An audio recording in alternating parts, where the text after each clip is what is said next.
Tourism is one of the world's most important economic sectors.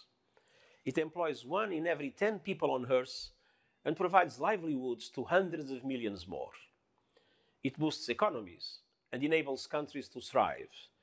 It allows people to experience some of the world's cultural and natural riches and brings people closer to each other, highlighting our common humanity. Indeed, one might say that tourism is itself one of the wonders of the world.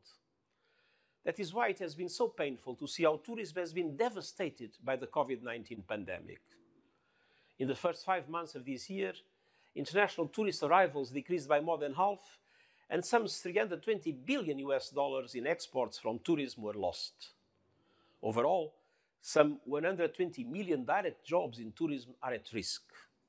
Many are in the informal economy or in micro, small and medium-sized enterprises which employ a high proportion of women and young people. The crisis is a major shock for developed economies, but for developing countries it is an emergency, particularly for many small island developing states and African countries.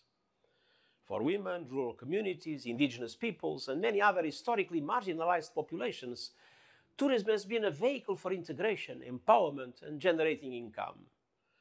Tourism is also a key pillar for the conservation of natural and cultural heritage. The fall in revenues has led to increased poaching and habitat destruction in and around protected areas, and the closure of many World Heritage sites has deprived communities of vital livelihoods. It is imperative that we rebuild the tourism sector, but it must be in a way that is safe, equitable, and climate-friendly. Transport-related greenhouse gas emissions could rebound sharply if recovery is not aligned with climate goals. Supporting the millions of livelihoods that depend on tourism means building a sustainable and responsible travel experience that is safe for host communities, workers, and travelers.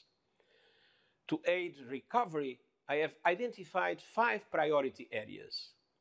First, mitigate the socio-economic impacts of the crisis. Second, build resilience across the entire tourism value chain.